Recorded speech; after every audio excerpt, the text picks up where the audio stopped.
That's ISO. Rack it up, I got a bit of the bank to make me. The session will focus more on cybersecurity intelligent practice. So why is it a must for today's enterprise? So we'll do more on a sharing of best practices in cybersecurity, but more than that, we will share also to you the trends that is happening in the market right now. What are the threats? What are the latest tactics, techniques, and procedures that the hackers are using, and how we combat these threats to be able to survive this ever-evolving cyber world. Let's understand first the motivation. Let's step back, no? Why do hackers do what they do? Why are they attacking enterprises today? These are four motivations of that: political, ideological, economic, socio-cultural, and military. For attacks targeting enterprise, the main reason is economic. No, it's more on personal or corporate gain. They want to extort money from their victims, right? So, like for example, the ransomware. So they will push the ransomware into your infrastructure, tell you that you have been ransomware, give you a notification, and then saying that we decrypt all your file, encrypt all your file, and we will only decrypt it. We will give you the decryption key if you pay, for example, 4 million pesos, right? So that's the way that the attackers are doing it right now. Here in PLDT Smart, for the last 2 months, there are a numerous customer approaching PLDT for help because they got ransomware through the classic phishing, their email were getting compromised, and we have to understand that the weakest link in any cyber attack in our organization is our employees, right? So we have to have a good cybersecurity awareness and training for them. Others, like political and ideological, is mostly on the government side, like take, for example, the black energy malware, right? Socio-cultural, you don't get further anymore, right? What happened to the COMELEC, no? So the website of COMELEC got defaced because of some protests against our government. And military, they are using it as spying to other countries like, the superpowers, China, US, Russia, and even the war that is happening right now between Ukraine and Russia. More than the physical war, there is an underlying cyber war ongoing. We have prepared some sharing of what is happening in the retail and logistic industry, and later on also on manufacturing. We researched latest breach that happened so that we will have a greater understanding that cybersecurity cuts across all industry. So these well-known brands. And unfortunately, there is one retail company here in the Philippines who got breached in 2021, right? So the incident is that a data breach compromises the contact information of thousands of customers of that retailer, and it hit 22,000 customers, at least exfiltrated data, So that is the first reason why these hackers are doing what they do, even on the retail setting, right? So the crown jewel that they are targeting in your organization are your customer data. So the others are compromised included customer names like Neiman Group, contact details, payment card information, right? So those are the ones being targeted by the hackers. And that is valuable. In the dark web, they are selling credit card information. They are selling personal identifiable information. You will wonder sometime, right? Somebody's texting you, but you don't know how they get your numbers, right? Because it's being sold online. It's being sold on the dark web. Now we further analyze why this hack happened, why this breaches happened, and contemplate on what could have this company could have done better to prevent those attacks. And this is the result. So I will still use the Philippine retail company who got breached, right? So the analysis on the incident that happened to them is that, again, a ransomware attack. So this is 2021, but there is a ransomware already being used, was launched against this retailer, and they don't have visibility or whatever security control on their endpoint. So number one, guys, in cybersecurity, just knowledge sharing, visibility is absolute. Visibility is very important in cyber because you cannot protect, number one, what you do not know, and you cannot protect what you do not see. So if I ask you here, do you actually know how many specific assets do you have in your infrastructure? That is a direct question. I don't know if you have a direct answer to that, but you contemplate. If you don't know the answer, that means that you have a lot of bases to cover. But at least if you have an idea, you tell me, Alex, I have at least 1,500 assets in my infrastructure. Then good, because you have an idea of how many of those assets. Now, the next question to that is, do you have visibility on those assets? Do you see those assets in your infrastructure? If and when a cyber attack happened to those assets, could you easily respond and recover? That's the question. Now, for this specific Philippine retailer, if they could have invested on an endpoint advanced security, to protect the asset and device from ransomware, it could have happened because they have visibility. Right then and then, when the ransomware hit them, the endpoint advanced security solution would alarm them and would mitigate that attack. Now, the realization here is that, sometimes company is saying that, Alex, for the last 5 years, we haven't hit by any attacks, right? So again, I will go back to the perspective of it's not longer a question of if and how, but it's a question of when. When will your organization be breached? No? So yun na lang yung tanong ngayon. And the realization to that is even when that breach happened, that could have a catastrophic effect to your organization in terms of financial, right? Your revenue will go down, the trust of the customer will be gone. Now, what if I invested something or some portion of my revenue in at least fortifying and enhancing my cybersecurity control to be able to protect my infrastructure? Then I think it's a better business case, right? Again, in cybersecurity, we're not saying that, this is a CapEx center, no? But more on cybersecurity controls protect your revenue. That's the realization. It's not actually a cost, but it is a protection to your revenue if and when a successful cyber breach happens. Now, how does the framework goes in the retail or logistic industry? No? How do they do cybersecurity? So this is on a global setting. No? So first, they establish IT governance. Again, they invest in training. The weakest link in any cyber kill chain is your employee. No? So the latest breach that I attended in one of the manufacturing customer of PLDT Enterprise, the problem is the employee downloaded and clicked a link sent through a phishing email. So that's how the malware got into their system. So again, because of lack of cybersecurity awareness and technical savviness, so the whole organization was affected, right? So you have to you have to inculcate in the cybersecurity awareness training to your organization. Leverage on different frameworks like NIST. NIST is the most popular one in the industry for cybersecurity. Neutralize third-party risk and benefit through industry partnership. No? So cybersecurity, that's why we are doing this in PLDT Enterprise, the evangelization like this, because we believe that, cybersecurity should be an ecosystem. No? So you need the expertise of the vendor that is in there. You need the third party, the customers like you to join in. PLDT as a telco coming into the picture, all of us play an important role on this cybersecurity awareness campaign. And to combat this cybersecurity threats that is happening right now, we need the help of each other to be able to fortify and strengthen our defenses. Let's go into the manufacturing sector. So these are some of the breaches that happen. No? So again, the concept here is that it cuts across all industry. I want to take on a JBS Food, this incident. Imagine, they are a meat processing company, guys. So how do you think that the hackers would be interested on a company that is processing meat, right? But the Rebel Group ransomware exploited them and they paid around $11 million worth of Bitcoin, no? So this is paid through Bitcoin, not even money, no? Currency in dollars, no? So meaning, Bitcoin is untraceable. No? So hackers are getting highly sophisticated, highly trained, and highly organized. Now, to understand what really happened, so this is what happened to that. No? The rebel hackers were able to infiltrate the JBS network and deploy ransomware. Again, there is no control that was in place to protect it. And most often than not, those are being targeted by the hackers are really the endpoints. Again, if they could have deployed that endpoint advanced security to have visibility in those assets, it could have ever happened. No? So now, let's move on how they are doing cybersecurity in manufacturing and logistics. So they have a different approach in manufacturing. No? They have very specific industry services. No? They do a risk-based approach. So they understand first the risk, right?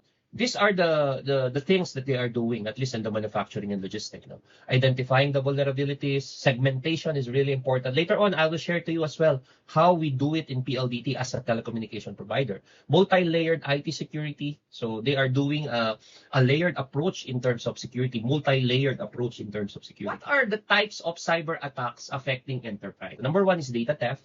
Number two is hacking. Number three, very, very old technique and procedure, phishing, very classic, but still very successful today. Ransomware is the latest one. And finally, social engineering. Now, let's dig into some of the common, like data theft.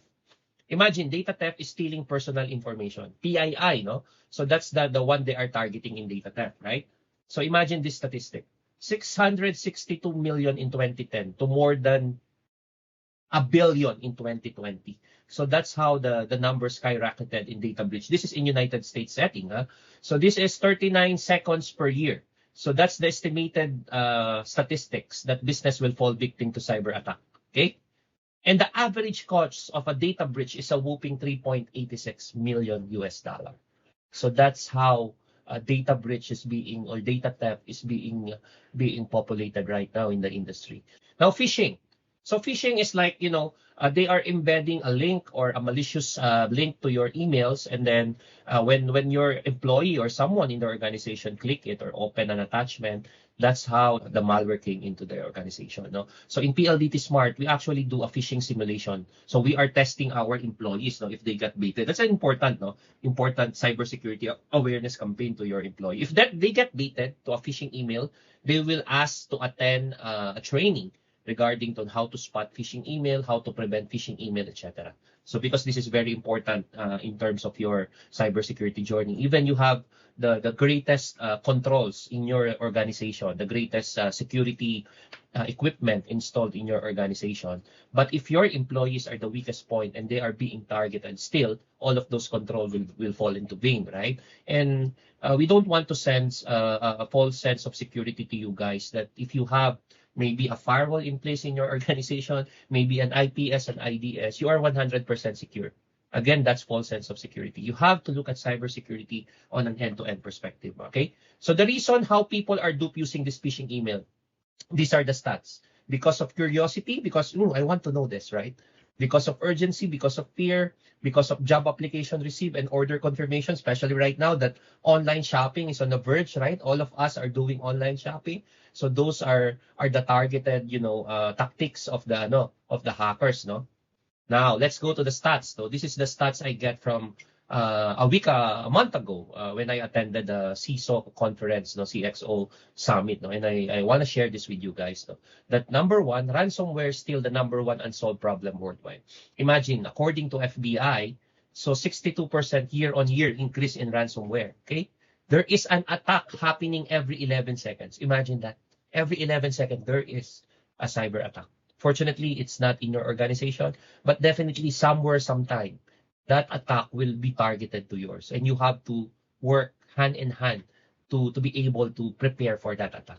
And the cost of cybersecurity in 2021 is a whopping $20 billion business. So this is becoming a business right now, a very lucrative business. Hacking is being exploited by this hacker because they get or they extort a lot of money because of this. Now let's go on some stats specific to APAC. So APAC, of all the region, is the top region for ransomware attack. So I was trying to contemplate this data when I saw it.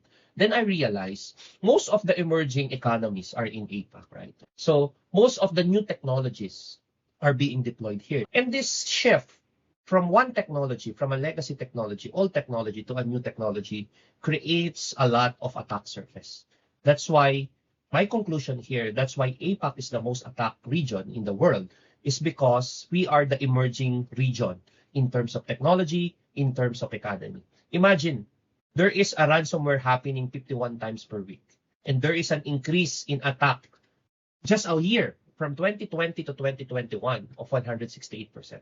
Now, this is the most scary data that I get from that event. Philippines is in the crosshair of a ransomware group. Imagine now, we are the number one in Asia Pacific. That is the most attacked country. This is according to Group IB. If you research, Group IB is a non-profit organization. They're intelligence group doing scouting in terms of cybersecurity events in the region. So we are named number one most attacked, highly targeted in the region. And financially impacted, 69% of Philippine companies. So this is a scary number. 69% got affected by ransomware in 2021. Now, I am trying to question this when I first saw this. But I realized when I get to interact with customers already for the last 2 months that many customers are reporting that they got ransomware. Now, I already, somehow believe this stat that, many companies really, some are not just talking or not just saying that they are being breached for privacy reasons, right? Or maybe for the the protection of their own company, that that will be a public knowledge that they get breached. But more and more companies right now are getting breached. But the skepticism, so again, in the Philippine setting, it's very good that 70% of these companies, they expect a breach coming in the next 12 months. Okay? And 51% of the 69% paid ransom, right? So they are paying ransom in terms of the cyber breaches. So imagine the impact in terms of financial and reputation. Okay? This one I get only last week when I attended the global adversary event, no, in Grand Hyatt. So these are the top 10 targeted sector in 2022 HAFAN. This is the most recent data that we got. Industrial, manufacturing, professional services, of course FSI, healthcare, tech, academia, retail, legal, logistics. So these are the top 10 targeted sector by ransomware in the first half only of 2022, which shows only, again, our idea that cybersecurity cuts all industry. Not because you are in retail, you are already safe. Not because you are in healthcare, you are not targeted. Not because you're on professional services, you are targeted. In cybersecurity today, everyone is a target. Even us, as a person, right? As an individual, you are being targeted by these hackers. Always remember that one. Okay? Now, the global concern for ransomware, I just want to pass this through so that you have an idea why is ransomware being populated now. So like this attack, SolarWinds, Colonial Pipeline, JBS. But what I want to highlight here is like this. Major firms like Microsoft, Cisco, and Intel were also affected. Imagine, these firms are big tech companies, right? That we think are already cybersecurity sophisticated, technology savvy. But still, their technologies are getting evaded. That's how smarter and how sophisticated the hackers are being developed right now, right? So other attacks that happen, the biggest in history right now, Acer, 50 million US dollar they pay ransom, no? So that's the biggest in recent history. You know what happened to this? Unpatched Microsoft server was the cause of this attack. The hacker was able to infiltrate through that unpatched server and encrypt all those laptops. And Acer has their proprietary intelligent property, right? So they have no choice. They are pushed on the wall to pay $50 million of ransom. Okay. Now, if there are CISOs here or security heads who are attending here, these are the top 5 priorities that the industry is saying for CISOs like you going into 2022. Again, number 1 is ransomware. How will you protect your organization from ransomware? Number 2, securing remote work, because all of us work from home nowadays. Hybrid working mode is already accepted. Third-party libraries or third-party partners who could be also liable if and when a breach happened to you. Talent shortage, because right now most security professionals are really scarce, right? And finally, securing the supply chain. This is the value of PLDT Enterprise, okay? So our holistic approach to cybersecurity, we abide by the data privacy in terms of data protection. We have our own threat intelligence. We are partnering with you as more than a customer to PLDT. We want you to be perceived as a partner moving forward in your cyber journey. Find time to discuss with you one-on-one if you got interested. But I map the services of PLDT and Smart or PLDT Enterprise to the capability. These are the offerings that we have. If you are interested, you just reach out to your respective RM. We could have a deep dive session about this one. And finally, I want to end my slide by sharing you this. So this came from our chairman, MVP, Manny V. Paningliran. He used this in one of our executive sessions. He says, it's either we pivot or we perish, okay? So very timely, very applicable, not only in cybersecurity, but ICT as well, that if we don't adapt to changes that is happening to our environment, the possible thing that will happen to us is to perish. That's why in PLDT Group, we want to partner with you, we want to assist you, we want to leverage our expertise to be able to share to you as our customer. And you partner with us, and we work together on this journey to be able to protect your organization.